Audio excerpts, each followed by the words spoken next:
سورۃ النمل آیت نمبر 61 اور 62 ہے اور 20واں پارہ ہے۔ اللہ تبارک و تعالی نے ان آیات کے اندر اپنے توحید کے دلائل کو بیان فرمایا ہے۔ کل والے سبق کے اندر بھی اللہ نے اپنے توحید کی 3 دلیلوں کو بیان فرمایا کہ آسمان و زمین کس نے بنائے، اور پھر آسمان سے بارش اور پانی کون نازل کرتا ہے، پھر زمین سے باغات کون اگاتا ہے۔ مشرک لوگوں کو اللہ تعالیٰ نے جھنجھوڑا ہے، بتاؤ اللہ کے علاوہ کوئی اور یہ کام کر سکتا ہے؟ تم جو اللہ کو چھوڑ کر غیر اللہ کو مشکل کشا حاجت روا سمجھتے ہو، ان کے سجدے کرتے ہو، ان کو راضی کرنے کی کوشش کرتے ہو، یہ کام تو میرے اللہ کرنے والے ہیں، کوئی اور کر سکتا ہے بھلا؟ حدائق ذات بہجہ، خوبصورت باغات اللہ نے اگائے ہیں۔ حدائق جمع ہے حدیقہ کی۔ حدیقہ اس باغ کو کہتے ہیں جس باغ کے چاروں طرف 4 دیواری بھی بنائی گئی ہو حفاظت کے لیے۔ اگر باغ تو ہو لیکن 4 دیواری حفاظت کے لیے نہ بنائی گئی ہو، اس کو بستان کہتے ہیں۔ اس آیت کے اندر بھی اللہ تعالیٰ نے اپنی توحید کی دلیل کو بیان فرمایا۔ امن جعل الارض قرارا، کون ہے وہ ذات جعل الارض قرارا جس نے زمین کو قرار بخشا۔ زمین ٹھہری ہوئی ہے، کون ہے وہ ذات جس نے زمین کو ٹھہرایا ہوا ہے؟ زمین، جیسا کہ میں نے کل بھی عرض کیا تھا اور پہلے بھی بتایا ہے کہ زمین کو اللہ تعالیٰ نے پانی کے اوپر بچھایا ہے۔ پانی کے اوپر کوئی چیز ٹھہر نہیں سکتی۔ جس طرح پانی حرکت کرتا رہتا ہے تو جو چیز اس کے اوپر ہو وہ بھی حرکت میں آتی ہے۔ جیسے ہم دریا میں سفر کرتے ہیں نا، کشتی نہ بھی چلے دریا کے اندر ٹھہری ہوئی ہو پانی کے اوپر، تو جو ہی پانی کی لہریں آتی ہیں کشتی بھی حرکت کرتی رہتی ہے۔ تو زمین کو اللہ نے پانی کے اوپر بچھایا۔ اگر یہ زمین حرکت کرتی رہتی تو زمین کی حرکت کو کیا کہتے ہیں؟ زلزلہ۔ زمین حرکت کرے تو زلزلہ کہتے ہیں نا اس کو۔ تو جب زلزلہ آتا ہے تو بڑی سی بڑی مضبوط عمارتیں بھی زمین بوس ہو جاتی ہیں، تباہ ہو جاتی ہیں۔ اگر زمین اس طرح حرکت کرتی رہتی تو نہ تو ہم دنیا میں زندہ رہ سکتے اور نہ ہم عمارتیں بنا سکتے، نہ ہماری فصلیں ہوتی، کچھ بھی نہ ہوتا۔ اللہ تبارک و تعالیٰ کی شان کو دیکھیں کہ اللہ تبارک و تعالیٰ نے زمین کو ٹھہرایا، پانی کے اوپر قرار بخشا۔ اور اللہ تعالیٰ نے زمین کو جائے قرار بھی بنایا۔ ایک تو یہ ہے کہ زمین کو اللہ نے بنایا کہ زمین ٹھہری ہوئی ہے، اور دوسرا ہمارے رہنے کی، ہمارے قرار کی جگہ بھی اللہ نے زمین کو بنایا۔ انسان کے زندہ رہنے کی جو بھی ضروریات ہیں وہ ساری اللہ زمین سے ہی پوری فرما رہے ہیں۔ انسان کو ہوا کی ضرورت ہے، خوراک کی ضرورت ہے، سردی گرمی کی ضرورت ہے، یہ ساری چیزیں، یہ ساری اسی کرۂ ارض کے اندر موجود ہے۔ ہمارے ٹھہرنے کی، قرار کی، زندہ رہنے کی جگہ زمین ہے۔ آج کل بڑی جو ہے نا لوگ کوششیں کر رہے ہیں جی چاند پہ پہنچے، ادھر جا کے دیکھیں۔ ہاں، چاند پہ پہنچنے کے لیے ارباں روپے خرچ کرتے ہیں۔ وہاں چاند پہ انسانی زندگی نہیں گزر سکتی۔ چاند پہ پہنچنے کے لیے اربوں روپے خرچ آتے ہیں، پھر وہاں ٹھہرنے کے لیے یہاں سے انسان سامان لے جاتا ہے خوراک کا۔ تو جتنا خرچ چاند کے اوپر پہنچنے پہ لوگ کرتے ہیں، اگر یہی خرچ اسی دنیا والے غرباء کے اوپر کر دیتے، ان کی تعلیمات کے اوپر خرچ کر دیتے، ان کے نظام کے اوپر خرچ کر دیتے، تو دنیا والوں کو کتنا فائدہ ہوتا۔ اب چاند پہ اگر پہنچ بھی گئے مثال کے طور پہ تو کیا تیر مارا، کیا فائدہ ہوا؟ کوئی انسان چاند پہ پہنچ کر سونے کا بن گیا ہے کیا؟ ہاں بھائی، چاند پہ گئے، کھربا روپے خرچ کر دیے، سارا پیسہ حرام کر دیا، ضائع کر دیا۔ بھائی آسمان پہ، چاند پہ پہنچ گئے، بھائی پہنچ گئے ہیں تو کیا ہو گیا؟ پھر کیا فائدہ ہو گیا؟ چاند پہ پہنچ گئے ہیں تو فائدہ کیا ہوا؟ ذرا یہ تو بتاؤ نا۔ اگر یہی کھربا روپے زمین پہ رہنے والے اللہ کی مخلوقات کے اوپر خرچ کرتے تو کتنا فائدہ ہوتا۔ تو بہرحال ہماری جائے قرار، زندہ رہنے کی جگہ یہ زمین ہے، اور اللہ تعالیٰ نے ایک مقرر مدت تک انسان کو یہاں ٹھہراتے ہیں۔ بہرحال ایک دلیل حدیث پاک میں آتا ہے، جب اللہ تعالیٰ نے زمین کو بچھایا نا پانی کے اوپر، تو زمین حرکت کرنے لگی، تو اللہ تبارک و تعالیٰ نے پھر پہاڑ گاڑ دیے اس کے اندر، اور جب پہاڑوں کو اللہ تعالیٰ نے زمین کے اندر گاڑ دیا رکھا تو زمین کی حرکت بند ہو گئی، زمین ٹھہر گئی۔ اسی لیے اللہ تعالیٰ نے فرمایا والجبال اوتادا، ہم نے پہاڑوں کو کیل بنا کے زمین کے اندر گاڑ دیا ہے۔ جیسے دروازہ ہے نا، پھٹیاں رکھتے ہیں، اگر دروازے میں کیل نہ لگائیں تو یہ مضبوط نہیں ہوتا، جو پھٹے حرکت کرتے رہتے ہیں، جب دروازے کے اندر پھٹے کے ساتھ پھٹا رکھ کے اوپر سے کیل لگا دیتے ہیں تو مضبوط ہو جاتے ہیں۔ تو ایسے اللہ تعالیٰ نے جو ہے نا پہاڑوں کو زمین کے اندر گاڑ دیا تو زمین کی حرکت رک گئی۔ فرشتوں کو بڑا تعجب ہوا کہ اللہ تو نے زمین سے کتنا طاقتور اور مضبوط پہاڑ بنائے ہیں کہ زمین کی حرکت رک گئی ہے۔ پہاڑوں سے بھی کوئی مضبوط چیز اللہ تو نے بنائی ہے؟ اللہ تعالیٰ نے فرمایا ہاں، پہاڑوں سے بھی مضبوط چیز میں نے بنائی ہے، وہ لوہا ہے۔ لوہا پتھر کو توڑ دیتا ہے نہیں توڑ دیتا؟ تو پتھر سے زیادہ مضبوط ہوا نا لوہا، اسی لیے تو پتھر کو توڑ رہا ہے لوہا۔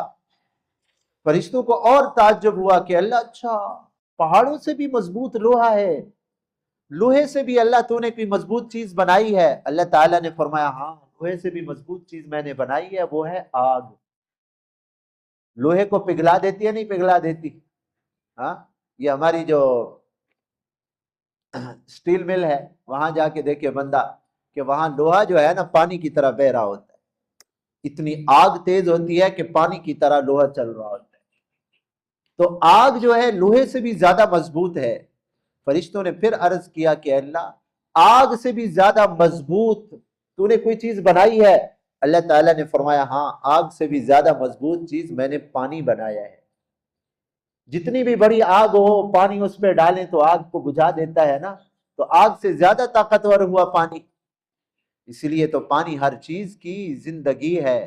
انسان کو پانی نہ ملے زندہ نہیں رہ سکتا، جانوروں کو پانی نہ ملے تو زندہ نہیں رہ سکتے، اور فصلوں کو پانی نہ ملے تو فصلیں تباہ ہو جاتی ہیں، زمین کو پانی نہ ملے تو زمین بنجر ہو جاتی ہے۔ تو پانی بڑا طاقتور ہے۔ اور پھر فرشتوں نے پوچھا کہ اللہ پانی سے بھی زیادہ طاقتور تو نے کوئی چیز بنائی ہے؟ اللہ تعالیٰ نے فرمایا ہاں، پانی سے بھی زیادہ طاقتور میں نے ہوا کو بنایا ہے۔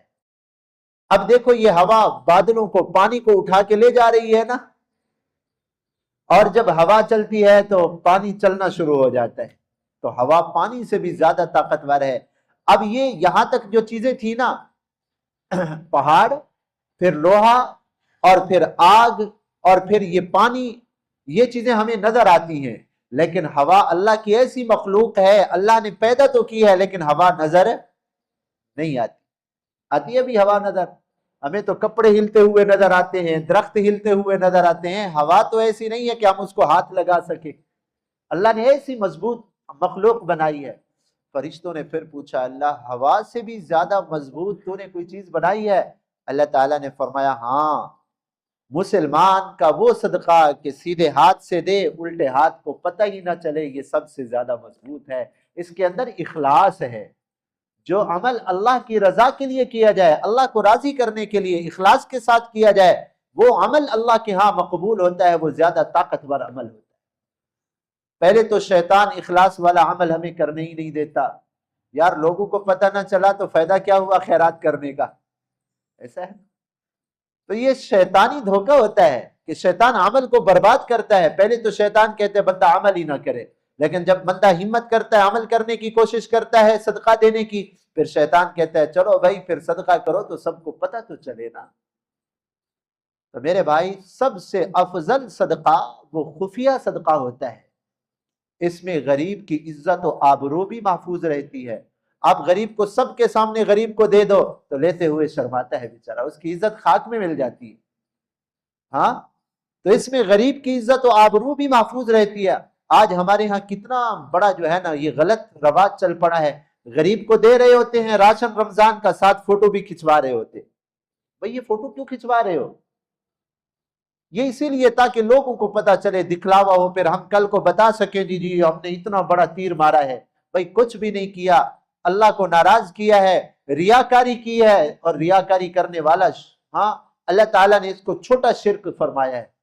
من صلی یرائی فقد اشرک ومن ساما یرائی فقد اشرک، حدیث پاک میں آتے ہیں جو نماز پڑھے دکھلاوے کے لیے اس نے شرک کیا ہے۔ جو یہ کام اللہ کے لیے کرنا تھا وہ غیر اللہ کے لیے بندہ کرے تو اسی کا نام شرک ہوتا ہے۔ شرک کے کوئی سینگ نہیں ہوتے، شرک والے کام کے کوئی سینگ نہیں ہوتے۔ شرک کا کام یہی ہوتا ہے جو کام اللہ کے لیے کرنا تھا وہ بندہ غیر اللہ کے لیے کرے تو یہ شرک ہے۔ سجدہ اللہ کے سامنے کرنا چاہیے تھا لیکن غیر اللہ کے سامنے کر دیا تو یہی شرک ہے۔ دور سے مدد کے لیے اللہ کو پکارنا تھا لیکن غیر اللہ کو پکارا، یا علی مدد یا غوث مدد، یہی شرک بن گیا۔ تو اپنے اعمال کو شرک سے، ریاکاری، آپ صلی اللہ علیہ وسلم نے فرمایا مجھے اپنی امت پر چھوٹے شرک کا بڑا خوف ہے کہ میری امت چھوٹے شرک میں مبتلا ہو جائے گی۔ آج قبروں کو سجدہ کرنے کو تو اکثر مسلمان شرک سمجھتے ہیں لیکن دکھلاوے کو کوئی آدمی شرک نہیں سمجھتا، دکھلاوے کے لیے عمل کر رہے ہوتے ہیں۔ تو ایک تو خفیہ صدقہ کرنے میں غریب کی عزت و آبرو بھی محفوظ رہتی ہے، دوسرا اس کے اندر اخلاص بھی ہوتا ہے، دینے والے کو پتہ یا دیکھنے والے کو پتہ، بس اللہ ایسے عمل کو جلدی قبول کرتے ہیں۔ تو رمضان کا بابرکت مہینہ ہے اور الحمدللہ ہمارے مسلمان بھائی صدقہ خیرات کرتے رہتے ہیں، تو کوشش کریں خفیہ صدقہ کرنے کی۔ تو بہرحال زمین کو اللہ نے قرار بخشا ہے پہاڑوں کے ذریعے۔ یہ کون کرنے والا ہے؟ امن جعل الارض، کس نے زمین کو قرار بخشا ہے؟ بتاؤ تو صحیح۔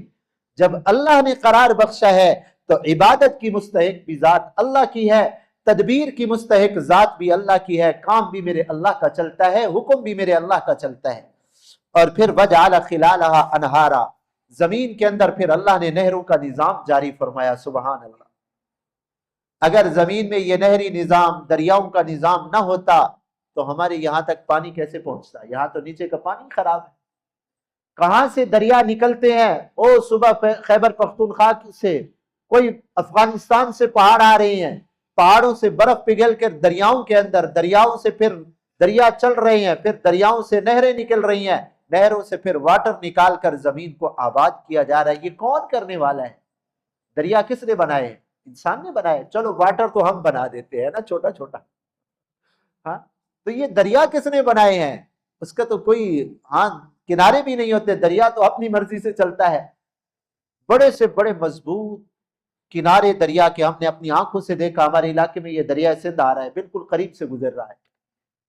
جب یہ زمین کو کھانا شروع کرتا ہے نا تو بڑے بڑے پتھروں کی دیواروں کو ایک دم ہضم کر دیتا ہے، نیچے سے زمین کو کاٹتا ہے اور 100 فٹ تک اندر سے کھا کھا کے پھر ایک دم وہ سارا جو ہے نا وہ بند جو ہے دریا کے اندر چلا جاتا ہے، پتہ ہی نہیں چلتا۔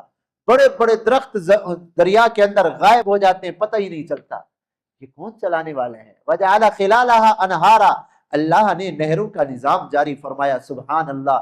یہ نہری نظام ہے تو دنیا کی آبادی ہے۔ وجعل لہا رواسیا، اللہ نے پھر پہاڑ بھی بنائے ہیں۔ وجعل بین البحرین حاجزا، پھر یہ جو دریا چل رہے ہیں نا، مختلف قسم کے دریا چلتے ہیں۔ کوئی پانی تو ایسا ہوتا ہے اللہ نے کھارا دریا بنایا، کوئی میٹھا دریا بنایا، ان کے درمیان پھر اللہ نے پردہ رکھ دیا ہے، نہ کھارا پانی میٹھے میں جاتا ہے نہ میٹھے والا پانی کھارے میں جاتا ہے، اور واضح فرق نظر آ رہا ہوتا ہے کہ یہ میٹھا دریا چل رہا ہے، یہ ہاں کھارا دریا چل رہا ہے۔ اور سمندر کے پانی کو اللہ نے کھارا بنا دیا۔ اگر سمندر کا پانی میٹھا ہوتا تو دنیا تباہ ہو جاتی۔ ہاں، میٹھا پانی جلدی بدبو کر جاتا ہے، میٹھا پانی جلدی بدبو کر جاتا ہے۔ اب سمندر کے اندر کئی لاکھوں جانور رہتے ہیں، اگر میٹھا پانی ہوتا یہ اس کے اندر مرتے تو سمندر بدبو کر جاتا، ساری دنیا میں بدبو ہو جاتی۔ اللہ نے سمندر کو کھارا ایسا نمکین بنایا ہے، جو بھی جانور اس میں پیدا ہوتے ہیں مرتے ہیں، سمندر کے پانی آب و ہوا میں کوئی فرق نہیں آتا۔ یہ میرے اللہ کی قدرت ہے، کیسا یہ کام کرنے والے۔ پھر اللہ تعالیٰ فرماتے یہ کام ہم نے کیے ہیں۔ اِلَٰهٌ مَّعَ اللَّهِ، کیا اللہ کے ساتھ کوئی اور بھی ہے جو یہ کام کر سکے؟ بتاؤ تو صحیح، ذرا عقل سے سوچو، کوئی اور بھی ہے؟ جب اور کوئی نہیں ہے تو پھر مشکل کشا حاجت روا بھی میرے اللہ کی ذات ہے، پھر عبادت کی مستحق ذات بھی میرے اللہ کی ہے۔ بل اکثرهم لا يعلمون، اکثر لوگ علم ہی نہیں رکھتے، اللہ کو سمجھتے، اللہ کی ذات کو پہچانتے ہی نہیں، اللہ کی ذات کو پہچانتے ہی نہیں ہے، اس لیے وہ شرک کے اندر مبتلا ہو جاتے ہیں۔ اللہ تعالی ہمیں اپنی توحید کے اوپر قائم رہنے کی توفیق عطا فرمائے۔